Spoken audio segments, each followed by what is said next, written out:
on your screen, hit play, so check this. This is the hard knock life, but not the chica kind. More like the people in the world seeking perspectives with a different line. The kids who share their interests together with a similar kind. When they said Don Glover for Spider-Man, they didn't mind. The activists, directors, comments and the lectures, fanboys, professional artists and professors. Maybe a nerd who's just like you, talking about the things that you like too. So I invite you to the NOC. In full color, you see me. The hard knock life, comics, movies and TV. Yeah, pop culture with a different perspective. Watch it on your screen, hit play, so check this. Episode 006, Hard Knock Life, coming at you. I am your host, Keith Chow.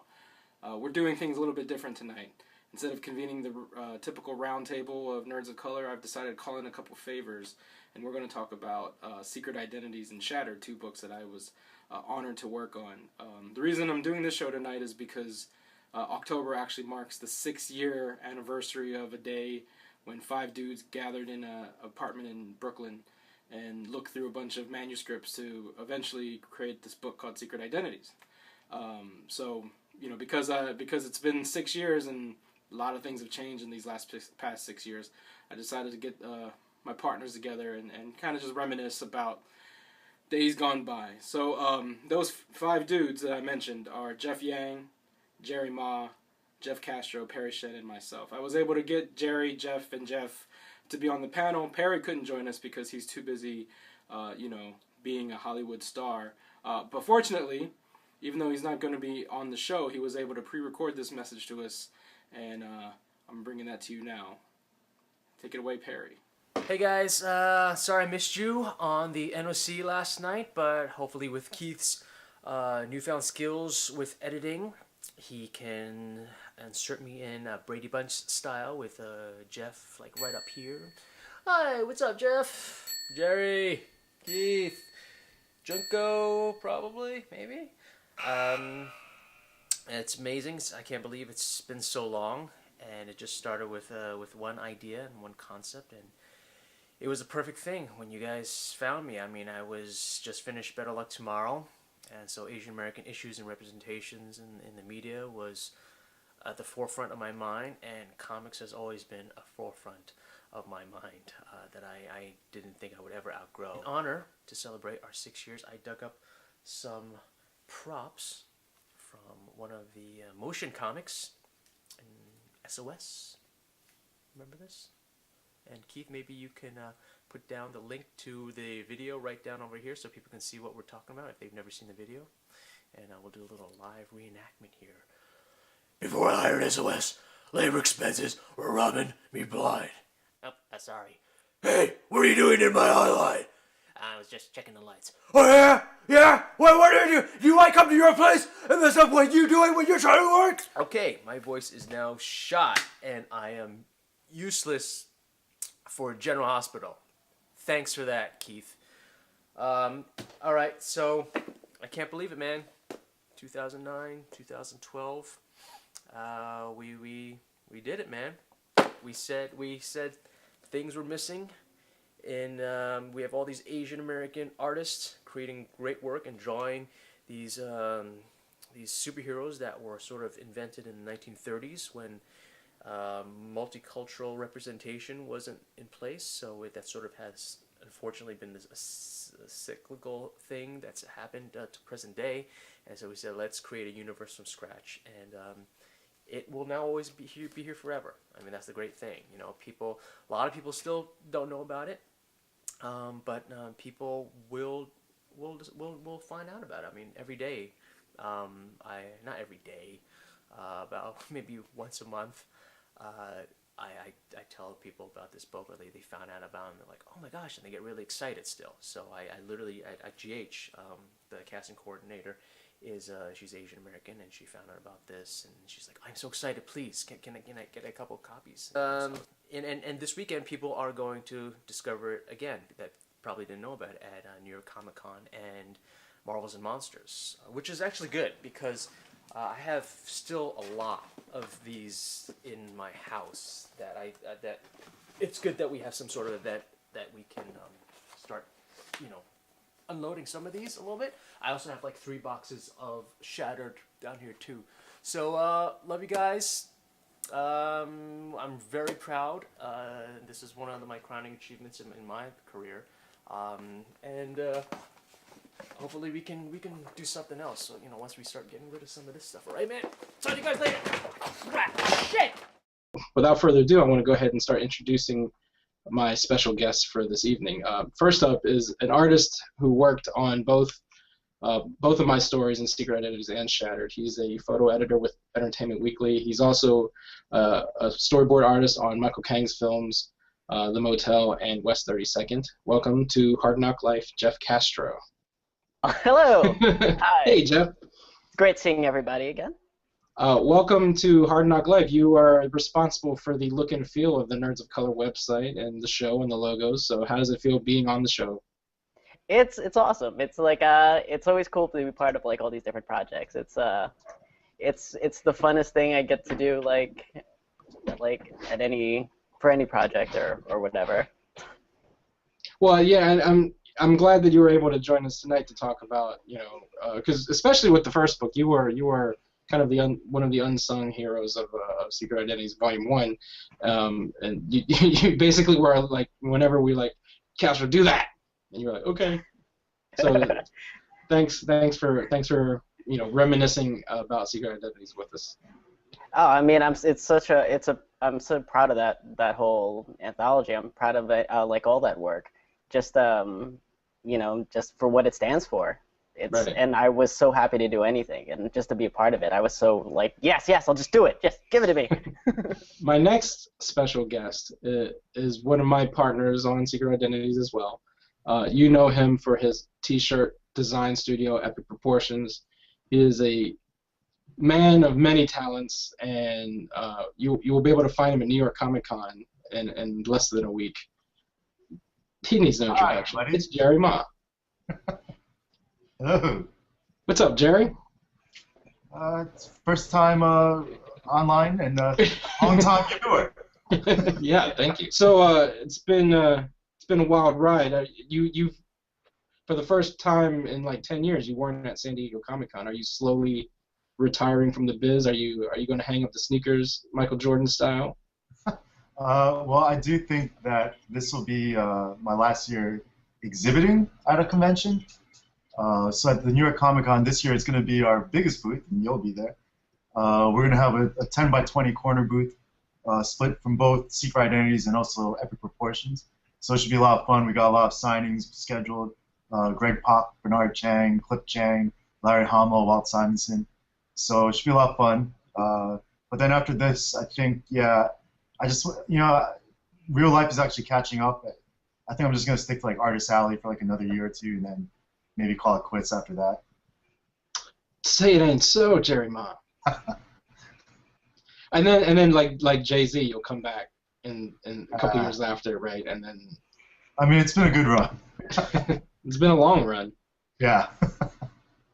Well, thanks for being on the Hard Knock Life with us nerds. I can't wait to do more. Last but certainly not least is a friend of the Nerds of Color. He is the editor-in-chief of both volumes of Secret Identities. You can read his Tal Jones column at the World Street Journal online. Come on, if you're Asian American, you know this man, Mr. Jeff Yang. And here I am. And you're the tech geek. Zoom. You're supposed to be the tech geek of all of us. Yeah, well, when I'm in the presence of other geeks, I lose my powers. So I guess the question is, for those of you Joy Dunk Club viewers, you may remember an episode with Jeff. So I guess the real question is, what are you drinking tonight? Hard lemonade. I cannot podcast sober. That's just the bottom line here. Podcasting and karaoke are like two things you can't do sober. Two of many things. So as I said in the opening, believe it or not, it's been 6 years since the five of us gathered together in this living room. That's actually Jeff Yang's living room, so those of you who are weird stalkers. And we all look so much younger then. But I guess the question is, I mean, it was a different world 6 years ago. I mean, you know, Barack Obama was still a long shot for the White House. We still had a functioning government. Walter White was not a person that any of us knew at the time, and now he's dead. You know, or sorry, spoilers. Dude, keep on doing that. It's a different world from 6 years. So it's funny, like, to look back at 2007, October of 2007, and the five of us getting together. But let's actually rewind a little bit further. And for those viewers who may not be familiar with Secret Identities or the story behind Secret Identities, Jef, can I ask you how did we come together in the first place to do that thing? Well, I saw your profile on OkCupid and thought, you know, let's. No, it was Adult Friend Finder. Asian Friend Finder. No, I wrote a column. It was at the time I was writing for the San Francisco Chronicle, and the column's called Asian Pop. And one of the things that I had wanted to write about for a while was, you know, the lack of Asian American comic characters of any real substance in mainstream comics, right? Which was sort of weird because there were so many Asian American creators of note, you know, high-profile, celebrated artists and a few writers, and yet that hadn't yet made a real impact on the lineups of superheroes at Marvel, at DC, etc. So I did that story. And one of the people I outreached to, after looking all over the place for a real expert. I didn't know it was the Comedy Central roast of Keith Chow. I set myself up for this, though. You kind of did, man. And Aziz Ansari, folks, over here. I outreached you because at the time you were doing the education specialist for Diamond Comics, and I thought that your context on what it was that, first of all, made comics such an interesting thing for Asian Americans, sort of a particularly, you know, what was the particular unique connection that Asian Americans had for superhero comics in particular, but then also why it was that there were so few Asian Americans actually creating superhero comics. And that conversation actually ended up kind of both hitting a nerve and maybe striking a spark, because after that, you know, after the actual formal interview was over, we ended up talking for a while, and then it was just sort of like, great conversation, never going to talk to that guy again. That's what I thought. Well, but the idea that we even talked about there was like, you know, we both had some thoughts about stories that would be kind of cool, you know, for that featured authentic, kind of organically grown, you know, locally sourced Asian American superheroes. And at the end of it, we're just like, you know, somebody should totally just do an anthology of Asian American superhero comics. And we left it there. Right, and I think, and part of that was, if anyone's ever seen, if any of you are Facebook friends with Jef, you may have seen some of his crude drawings. Neither Jef nor I have any artistic ability when it comes to drawing. So part of the reason why I think when we hung up the phone and thought, you know, this is a great idea, we'll never get it done, is that, you know, we didn't know any artists at the time. And I was fortunate enough to go to a Wizard World show. This is how long ago this was, when there were actually comic artists at Wizard World. It was in Philadelphia, and I ran in. First, I was attracted to this T-shirt that I'm wearing now. I thought I'd break out the old original gangsta Bruce Lee T-shirt that I saw and I found. And when I went to the booth, I ran into this guy handing out sake, and it was Jerry Ma, and he had all this great art on his table. And I was like, oh, wow, you're Asian and you're an artist. I got this idea for a comic book. And you were probably like, oh, God, here's another one, right? Yeah, I was actually in Artist Alley back then. That was maybe 2006. Like 8 years ago or something like that. It was 06. Right? Yeah, it was 06. It's like 7 years ago. So, you know, when you're in Artist Alley, you often get plenty of guys that have, you know, amazing $1 million ideas. and they always try to pluck artists that aren't that well established because they'll work for free. So I was one of those not that well established artists, and when you had come to me, honestly, it was like maybe the 10th great idea I heard that day. So in the beginning, I was just like, yeah, okay, oh yeah, great, yeah. Here's some sake, Hey. Get out of it. Buy a T-shirt and leave. But the only reason why it actually stuck out to me was because you had mentioned this guy's named Jeff Yang, and that was, at least for me, back in college, Jeff was the founder of A Magazine. Like you said at the beginning of the show, if you're Asian American, you know who Jeff is, and it's like Jeff, seriously, it's been an honor working with you on it and everything, and it was just kind of cool to be a part of something that Jeff was going to do, because then I knew it was like a legit bona fide project, That wasn't like just bullshitting. Right? It wasn't just like, hey, I got this great idea for a comic book. But I mean, it really did help. Oh, I thought you were talking about him talking about me just now. That wasn't bullshit. that was bullshit just now.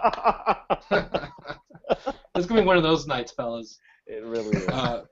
No, but I think it did really help to like, I think it was just kismet to have like the idea that sparked from that phone conversation, and then literally a few days later, or maybe a week or so later, running into you at Comic-Con or Wizard World, and when you had the idea and the art together. I mean, for me in particular, it's always been important to try and tell stories starring Asian Americans, as leads. Leading up to that, at Wizard World, I've been doing a book called Burned with my brothers, and it was an all Asian American cast. So when you had actually told me about Secret Identities, I mean, that's like kind of a dream project for me to be on, Right. Well, and that was the other thing, like what drew me to your booth, other than the dope T-shirts. You can't get this one anymore. That's why I'm wearing it. No, that's an original. Isn't it totally like, it's like illegal, right? Yeah. It's like a totally bootleg at this point. Yeah. So we'll say limited edition. By law. Collector's edition. Limited by law. See, I forgot what I was saying. Thanks, Jeff. No, but what drew me to the booth, besides the shirts, was seeing, because you had like issues of Burn, and like the Movement, I think, was another book that you were doing at the time.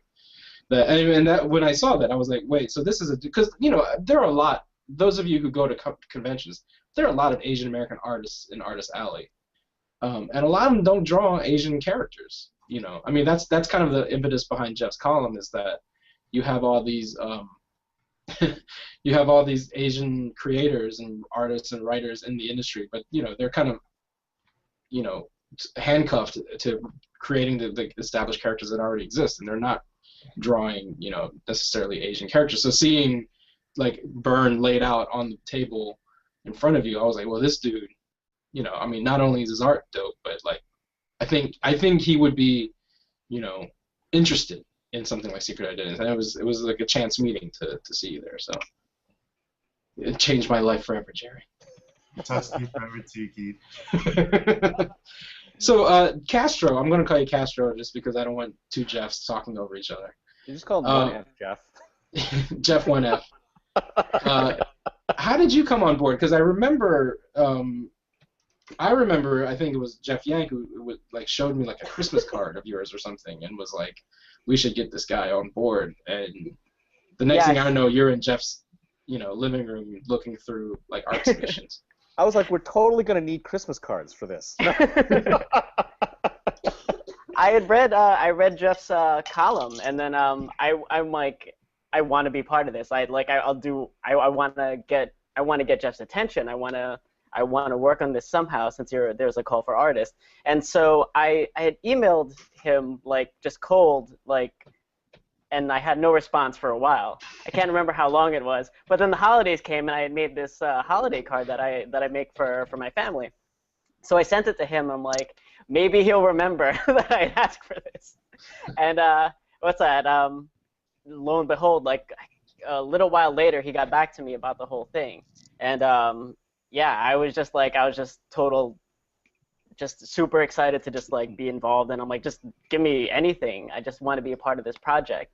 And then like I met with Jerry too, and I was a huge fan of Burn. Like I remember, was it published in Yoke?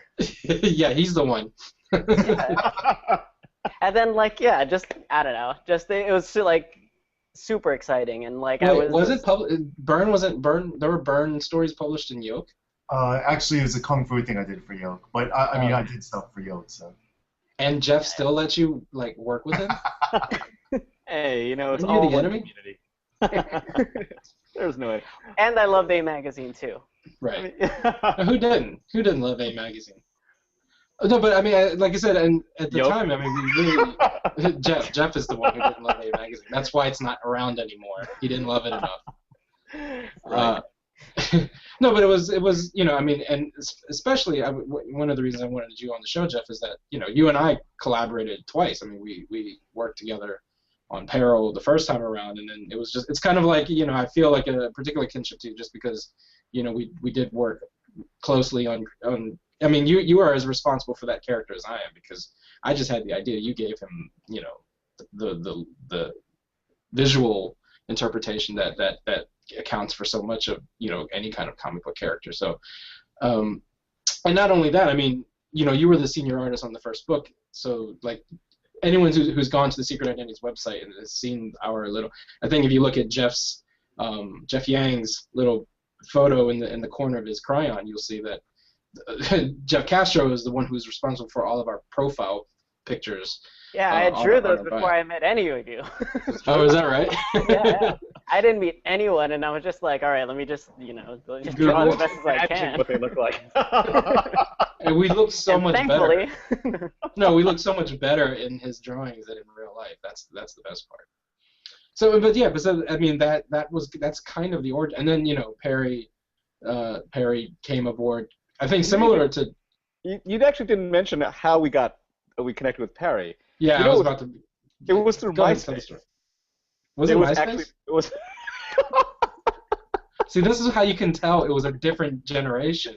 Remember, we're dating ourselves. It was Friendster. Don't you remember Friendster? No, it was this weird. He actually outreached to us via MySpace, because back in the day when MySpace was the shiz, it was, if you wanted to be a thing, you had to have a MySpace for your thing. And so we created a Secret Identities MySpace. You know, MySpace is the new booty call. Well, that's what happened. Parry was just totally like, hey. 5 in the morning. And we were like, we're just not that into you, Parry. Well, the thing is, when he outreached to us, he wasn't like, hi, I'm Parry Shen. You may know me from such feature films as Better Luck Tomorrow. No, he just emails like, you know, hey, so I'm this actor, and I have some ideas for stories, and I'd like to submit this one here. And we're like, aren't you Parry Shen? Kind of down on your luck now. No, I'm just kidding. But if he's reaching out to us, you know, right? Exactly, right? But when we actually connected with him, we're like, you know, not only did he have some great ideas, not only did he have obviously a lot of, you know, relationships with people who might be interested in contributing themselves, but he also turned out to be not only a huge nerd, like as big, almost as big as Keith, easily. That a backhanded compliment? Sort of. It was a bat-handed compliment. But he also used to work in comics. He actually was. He was in marketing or something, right? Or merchandising. Well, I think he used to edit the letters column for I think he was an Marvel's. An editor. Well, he edited the for Beavis and Butthead. Yeah, for Beavis and Butthead, Marvel's Beavis and Butthead. So he had to. Right, he responded to people. The people who actually wrote letters to the Beavis and Butthead comic, he had to respond to them. That's got to be an interesting job. But yeah, so he was a self-professed nerd. He was a former, you know, comics employee as well. And the funny thing is that he you know, we're going to talk about Parry since he's not here to defend himself. But he was just like, he just wanted to contribute. He just wanted to have an idea, and we kind of roped him in to be like part of the brain trust, somehow. And the fact that he agreed was, like, I think interesting too, because I mean, what was it about Parry though? Why did we, other than like, you're the most famous dude who's replied so far, we're gonna make you be part of the group? Because I mean, and it was a blessing in disguise too, because if Parry is the one who kept all the trains running for these last 6 years. You may not, those of you who are just viewing on the outside, you don't know this, but if not for Parry Shen, I don't think either book comes out. No, and if they had, they would be like crayon on toilet paper or something. I mean, we actually, I don't know why we got this sense that he was the most organized person among us, but something about maybe the way he was the most organized person. Well, actually, I think that's true, right? I mean, just the way he actually submitted even his original email or MySpace booty call. And the way that when we first got him on the phone, he just was really, I mean, professional. I think that's what surprised us. Yeah, and so we're like, hey, you seem like somebody who can, ride herd over this bunch of mavericks, and he agreed to be our managing editor, and we made him tell all the people whose stuff we did not like that they suck and they should go away. Yeah, that's actually a true story. So Parry is the one who, not that they suck, they just didn't. They weren't a good fit. Yeah, because those people are watching the show. I think that was the wording. Yeah. Well, no, but Parry was the one who wrote the rejection letters. I mean, that's not Clearly not Jeff. Yeah, because Jeff would have been like, "You suck." I clearly. And that is essentially how the Brain Trust of Secret Identities formed. And I mean, that fateful meeting in your living room was really just kind of the first cut, like going through all the submissions and stuff. And there was actually, I mean, the book didn't come out for another 2 years after that, honestly, because that was October of 2007. The book came out, so a year and a half later, April 2009. Why do you think that the first book especially, why do you think it garnered the attention that it garnered? Because I feel like, I mean, that first book was, I mean, you were on, Charlie Gibson at the time was ABC News anchor. I mean, it was the New York Times. It was a pretty big deal, that first book. What do you think it was about Secret Identities that garnered so much outside attention, and not just from like the Asian American blog sphere? Because it was awesome. Yeah. Well, that's arguable. Honestly, I think much like for us when we first heard of the project, all of us were really excited to get on it. Including Parry. He didn't even intend on being in the team. Yeah. If there clearly was a need and some people wanted to see something like that, so it probably was actually perfect timing in my opinion. I think that's a big way of a good way of putting it, that it was the right thing at the right time. I would say that a lot of the stuff that we are picking up on and that we consolidated around Secret Identities, it was about the time when Greg Pak's career was really taking off, when Gene Yang had just published American Born Chinese on the indie side. It was right before Jim Lee got named co-publisher, right? So, I mean, in a way, we kind of caught lightning in a bottle a little bit, but it was also the first. I mean, there really had not been an attempt to do an Asian American superhero comics anthology in the past, especially not one that was done the way we did it.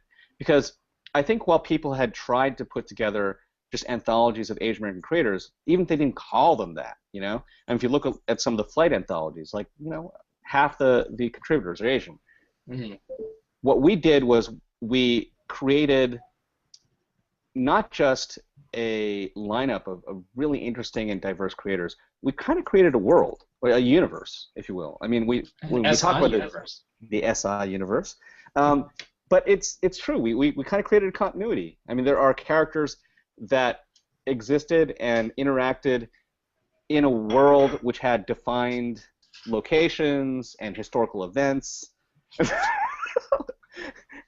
and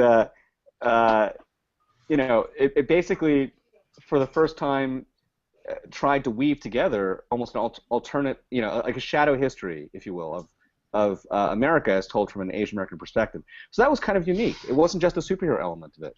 Oh, and this is yeah, that's our family. Look, there's SIUniverse.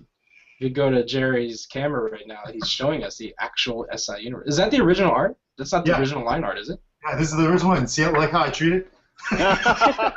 No. Watch this, Sinead O'Connor. Fight the real enemy.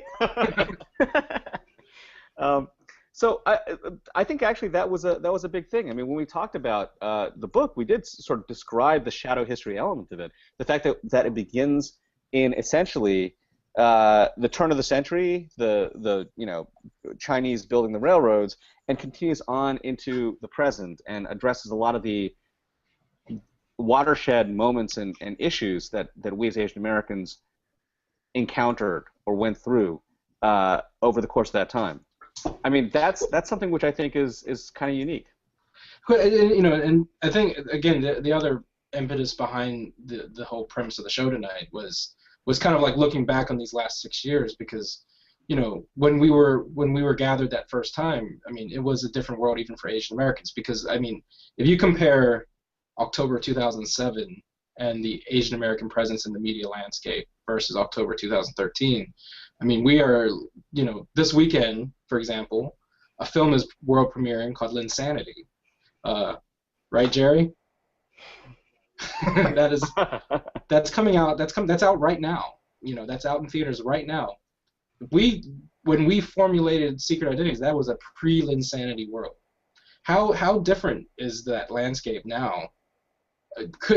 Basically, I guess the question is, if we hadn't gathered 6 years ago and we gathered today, would Secret Identity still be as viable? Well, not just forget about Linsanity, just YouTube. I mean, right. Things are so different now. I mean, before we started Secret Identities, was there a Kev Jumbo? Was there, all those guys? Things are. I don't know if the book came out like for the first time, that is, today. If it would have the same impact. I think print in general has less of a role in media today than it did 6 years ago, Right. That's crazy.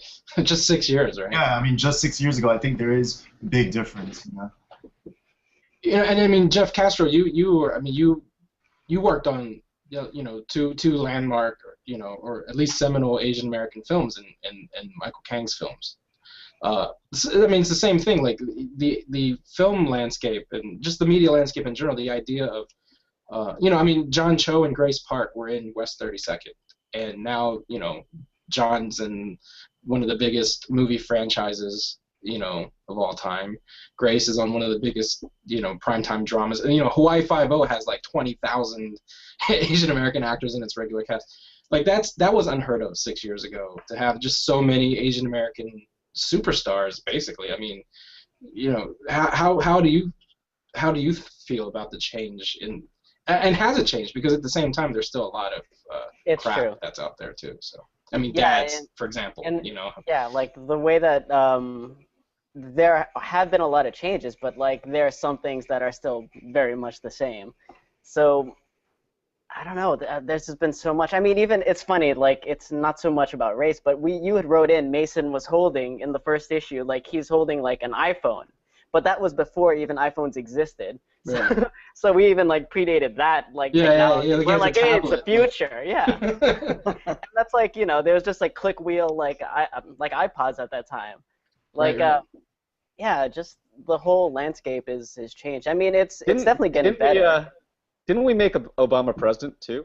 Yes, Yeah, that's the we did. thing. Greg Pak and Bernard Chang's story, The Citizen, and the first Secret Identities, which was written in 2006. In Greg's story, it's about essentially this Asian American superhero character who's essentially like a Captain America. He's been frozen and now he's released, but he's Asian. He's an Asian American former Marine, and he basically partners up with the president to fight these like Nazi gremlins. And the president he's never named, but he's clearly Barack Obama. And Greg wrote that. Like I said, when we gathered in the thing, Barack Obama was still a long shot for the presidency at the time. So the fact that Greg was prescient enough to not only predict Barack Obama would be president, but that he would be fighting Nazi gremlins, because that's what he's doing right now, fighting Nazi gremlins, is like I said, it's pretty prescient. And again, it shows just how different the time was. I mean, it's like we're reminiscing about like the bygone era, but it was only 6 years ago. It's crazy. Jef, you actually broke off and was asked to curate something for the New York University Library. Can you talk a little bit about Marvels and Monsters? Sure. I mean, and it wasn't really breaking off per se, because that project ended up actually becoming the skeleton in some ways for Shattered. Well, they were kind of they simultaneously came out, right? Well, we were already kind of working with like the germ of Shattered, weren't we? Yeah, yeah. I mean, we had ideas around it, but until we actually we talked about what Shattered was going to be, but we didn't know what it was actually going to be. And then what happened was NYU's Asia Pacific American Institute asked me to take a look at this bequest they received, basically the collected papers of a science fiction author and Asian American scholar named William F. Wu.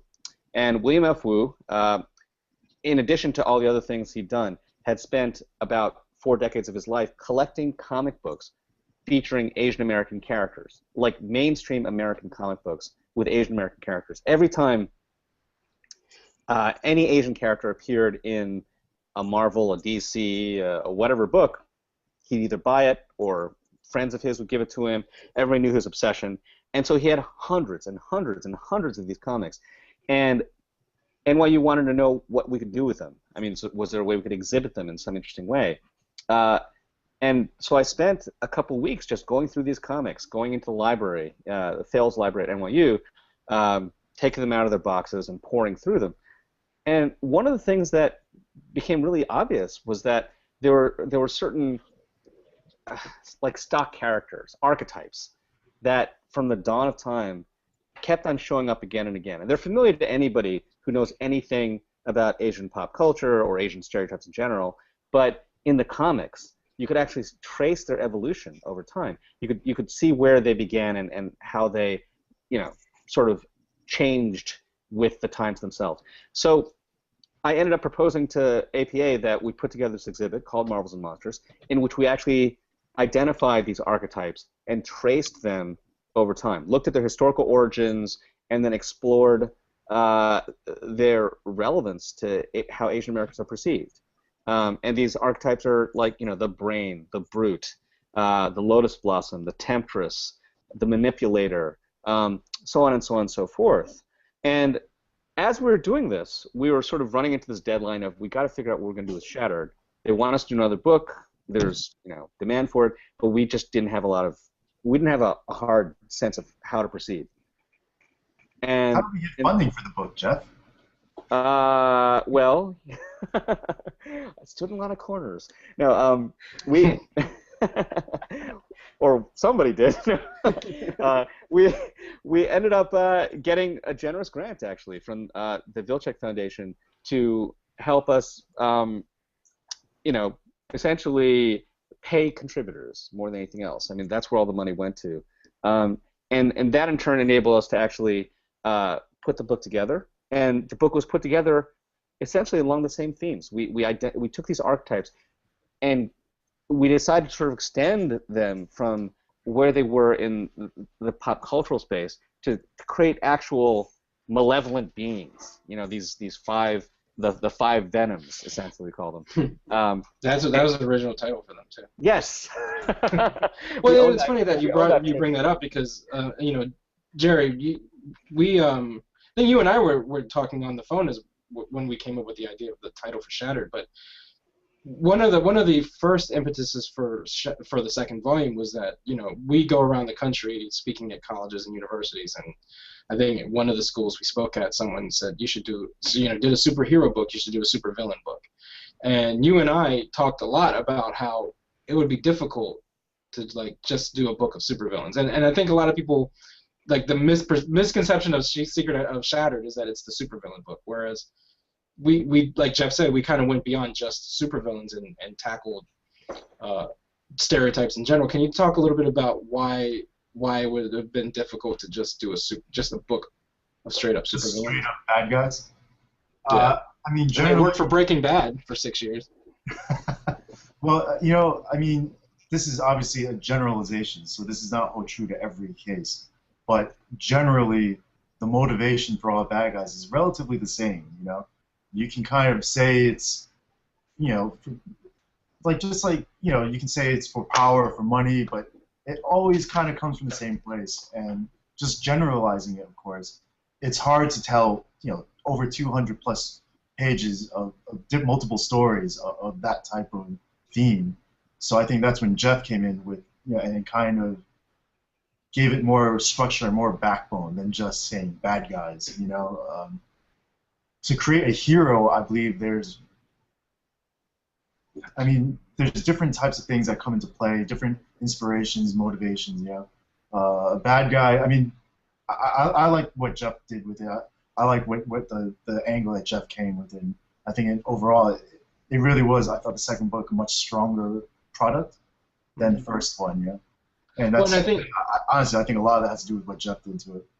Well, I think part of what you say this all the time is that with Secret Identities, I think why it was easier to do a book of heroes the first time around is that Asian Americans are rarely seen as the heroes. So like there are more opportunities to tell that story since that story is not out there. Whereas with the Asian villain, that's such a tired trope that you can only deconstruct that so many times before it gets kind of redundant, right? Yeah, I mean, generally you see in media in general, Asian people really are never the hero. Will be, you know, the joke. Sidekick. Will be the sidekick, the joke, or the bad guy, you know. Or if we're lucky, we'll be the sexy female ninja, you know. But I always think of you as a sexy female ninja, Jerry. thanks, Jef. No, but you know, you don't really see any heroes. So coming from the Asian American community, I think it was very important for us to show that we can have heroes, you know, we can be heroes. Whereas the bad guy angle, although I know there are different nuances to that, and you can say there's different diversity, different backgrounds, but we've seen plenty of Asian bad guys, you know. Very rarely see Asian heroes, you know. And yeah, I think that's the biggest difference. And again, that's why I think I mean I agree. I've said this multiple times that I feel like Shattered is a much stronger book than Secret Identities, primarily because of that cohesiveness that and then the idea that we're doing more than just telling stories. We're kind of like deconstructing these like tired tropes and hopefully in an entertaining way. Jef, you had a little bit less, Castro I'm talking to, less to do with Shattered as far as like the overall visual. You worked on. Did you only work on my story in the second book? Only yours. How did you feel about the evolution of Shattered from Secret Identities? No. I mean, the concept itself was like super cool, and I felt like it's something that I hadn't seen treated in that way before. So coming into it that way, and seeing that there was more kind of integration between the characters in the universe, that was very cool to see, and see everyone come together at that final part also. That was really cool to see. That was really hard to do too. Yeah, I mean, I got that impression. Yeah, but yeah, it's just such a cool concept, really, and I don't know, yeah, just to see that it actually got made and we got to see it, you know. Yeah, I will say that was the thing that was a sticking point for us. I mean, we knew we wanted the characters to continue from the ones we created, from the first volume into the second, and we also knew we wanted them to wrap together in this big crossover story.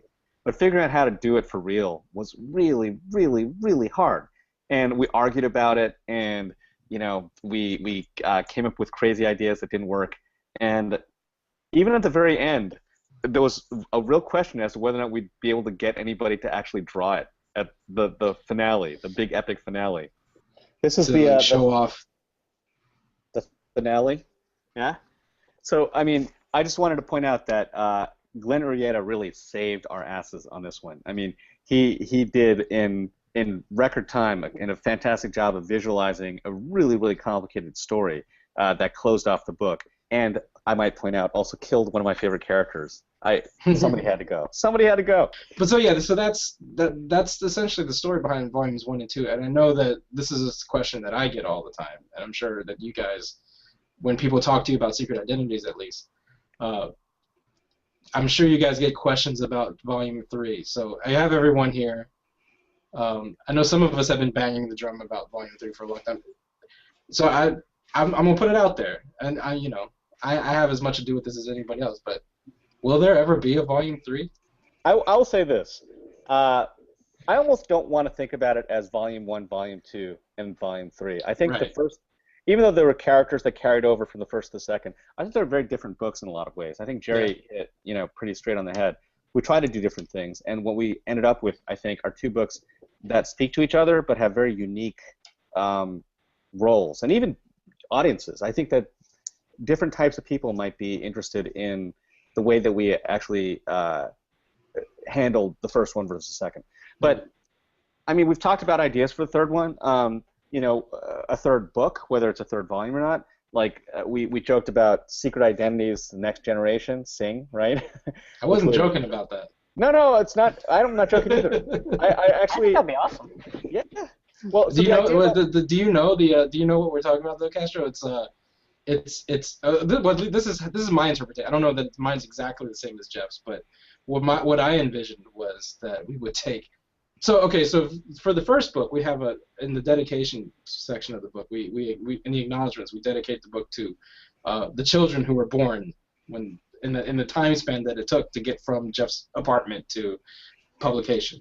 Mm-hmm. So like I had a kid, Parry had a second kid, Jeff had a kid, Mike Kang had a second kid, and Jeff had a second kid, right? So so what I was thinking is since so many of the creators of both books have children, and not to exclude those of you who don't have kids, but since so many of us did, my idea it kind of was born out of watching the Duck episode of Louis, in which his daughter actually wrote the story that eventually became the episode of Louis where he goes to Afghanistan.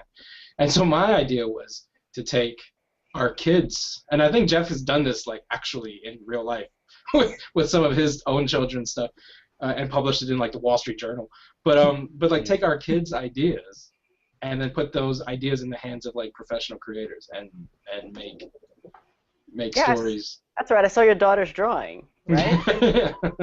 Yeah. That's what I remember. Yeah, that'd be such a great idea. Well, I'm down. I mean, so this was the idea that we talked about, and I think there are two ways to go about it. I think the idea is that there be a kid collaborator in every single one in some fashion. The kid would either come up with the hero or the story, or maybe do the first draft, even the visual draft even, and then we'd get in professionals to help shape it maybe, but especially to visualize it, because there's something really fascinating about what happens when a child's imagination comes to life in a way that has all the unfettered imagination of childhood, but also has, stuff that looks like anybody could read it. And I don't know. I think that it'll be really interesting. People are saying that I look totally bright yellow. It's That's my foundation. So racist. I just chose the wrong foundation today.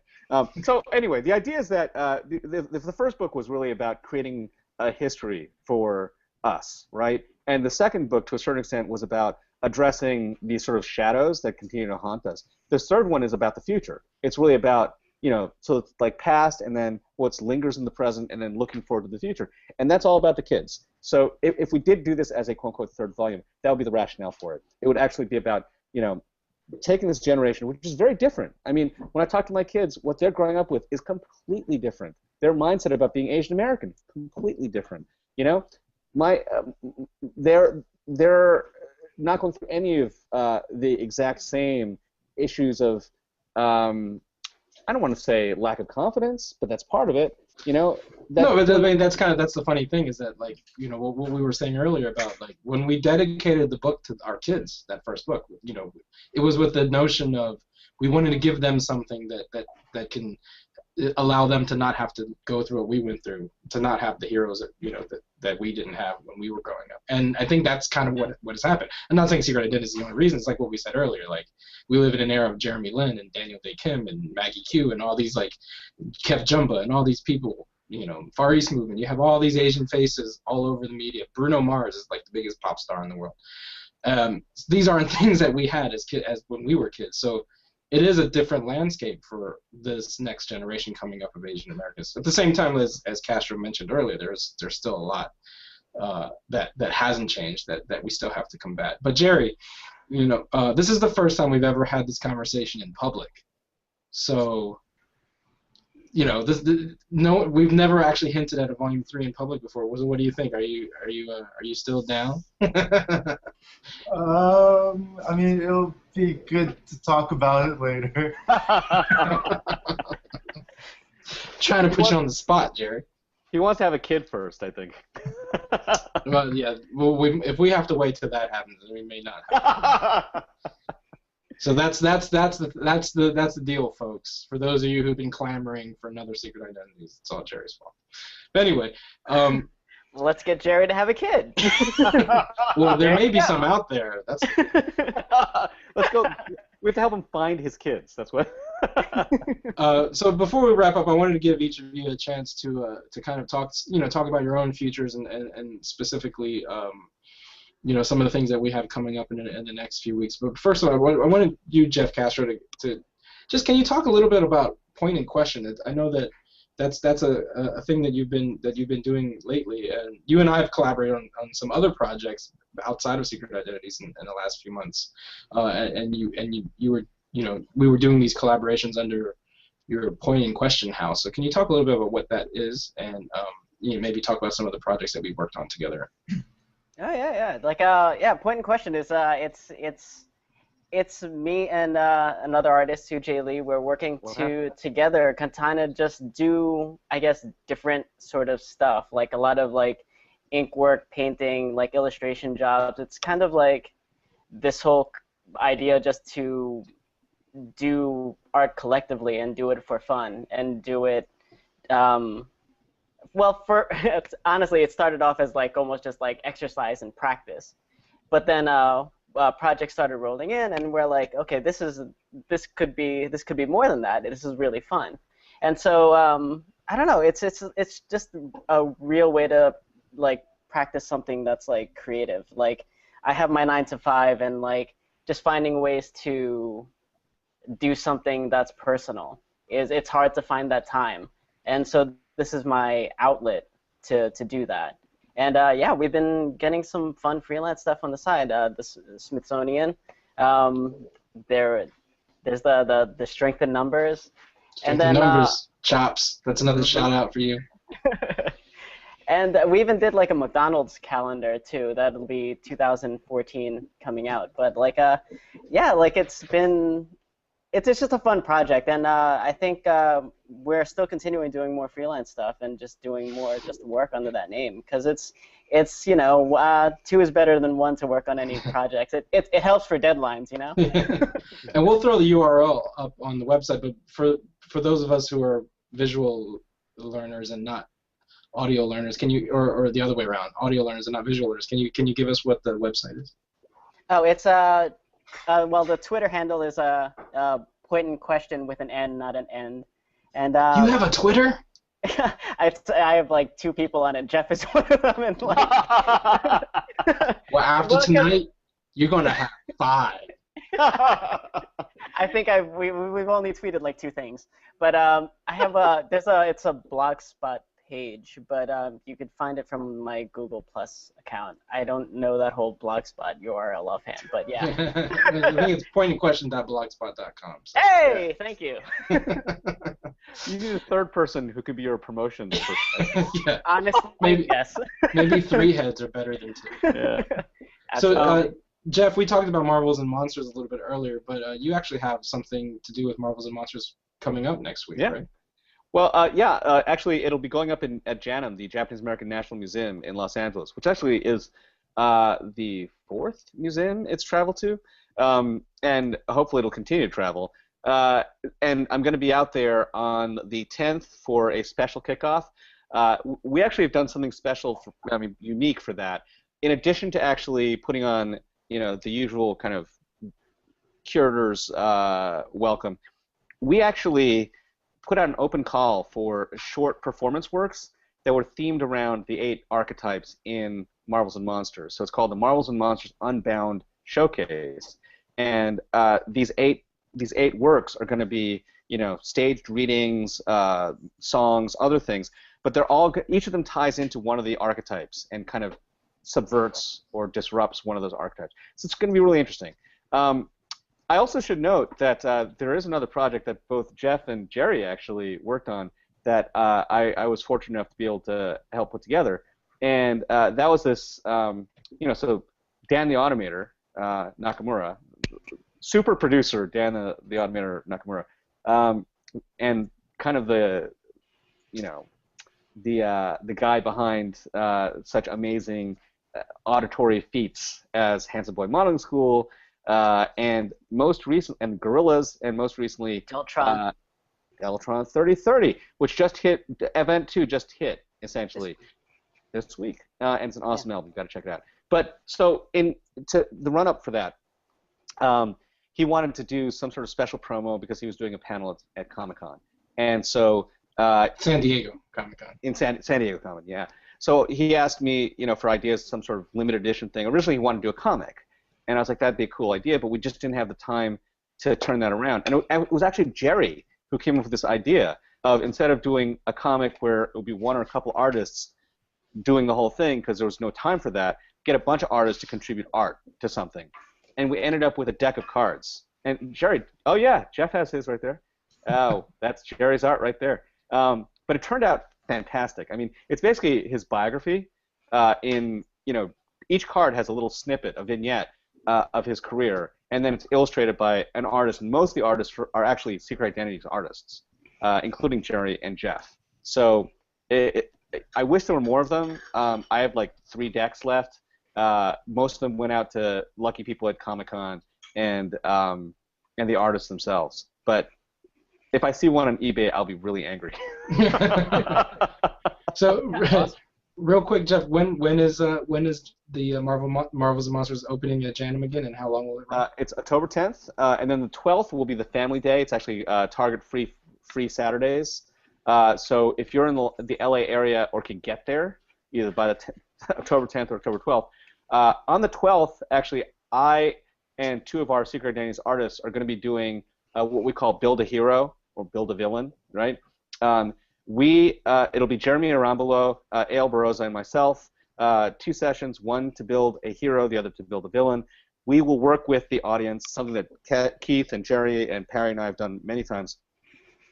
Work with the audience to actually create an original character, original Asian American hero character on the fly, or villain character on the fly, and then it'll be drawn in real time by one of our 2 artists. So it's a lot of fun, great for the family, bring the kids, that sort of thing. Yeah, and like Jef said, we do this a lot. And in fact, if you're a college student that's part of a Asian American student organization watching this right now, we are available to come to your campus because we do this at college campuses all over the country. It's kind of like improv meets Pictionary meets I don't know. Other bunch of people yelling at Jef, right? Which is like Jef's every day.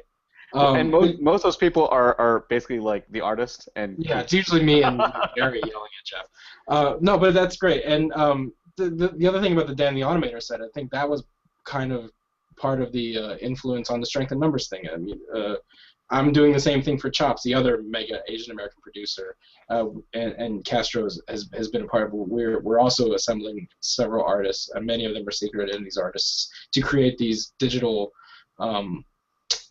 alternate album covers for the Strength in Numbers project that's being kickstarted right now, and it's a different cover for each artist. There are over 30 artists on the album, so each artist gets his own cover. I think if we don't do a third Secret Identities, I think the next stop is hip hop. I think we should just take over hip hop. SIUniverse should just take over hip hop. Absolutely. Like I said, it's sort of like this elaborate wish fulfillment fantasy gratification for Keith happening on this podcast. That's what this is all about. So the other thing that's going on, Secret Identities is going to be bi-coastal next week, because while Jef and several artists are on the West Coast representing at Janum for Marvels and Monsters, myself and Jerry will be at New York Comic Con. Can you talk about New York Comic Con a little bit, Jerry? Yeah, we'll be at booth 2010. It's going to be a Secret Identities and Epic Proportions joint booth. I'm pretty excited because it's the biggest booth we'll ever have.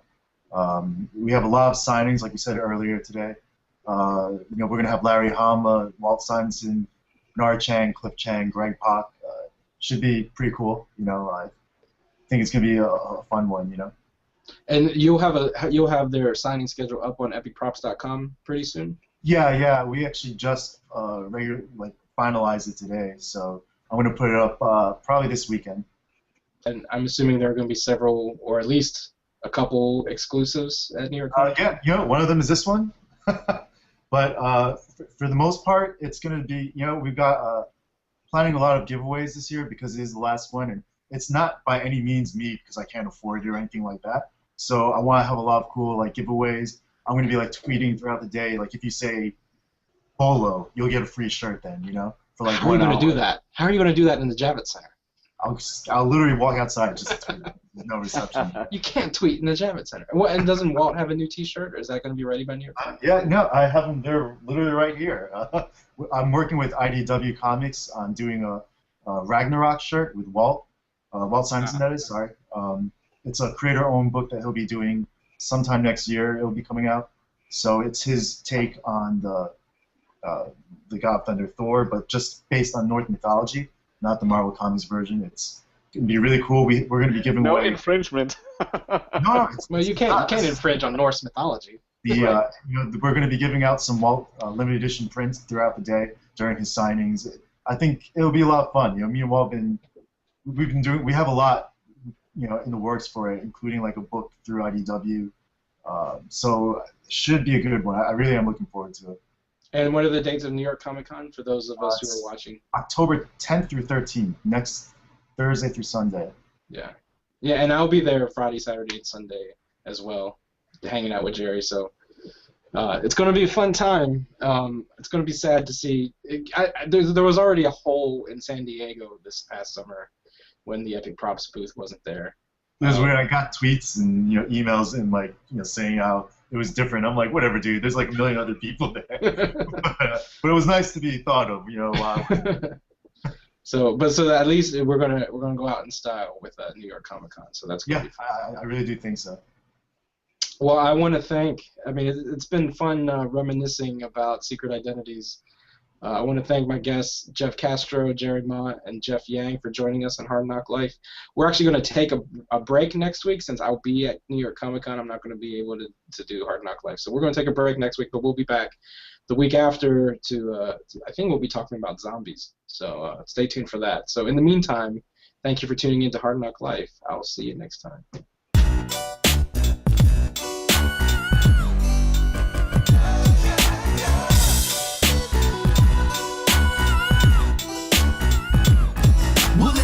NOC in full color, you see me? The Hard Knock Life, comics, movies, and TV.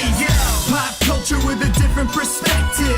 Watch it on your screen, hit play, so check this. This is the Hard Knock Life, but not the chica kind. More like the people in the world seeking perspectives with a different line. The kids who share the interest together with a similar kind. When they said John Glover for Spider-Man, they didn't mind. The activists, directors, comments, and the lectures. Fanboys, professional artists, and professors. Maybe a nerd who's just like you, talking about the things that you like too. So I invite you to the NOC in full color, you see.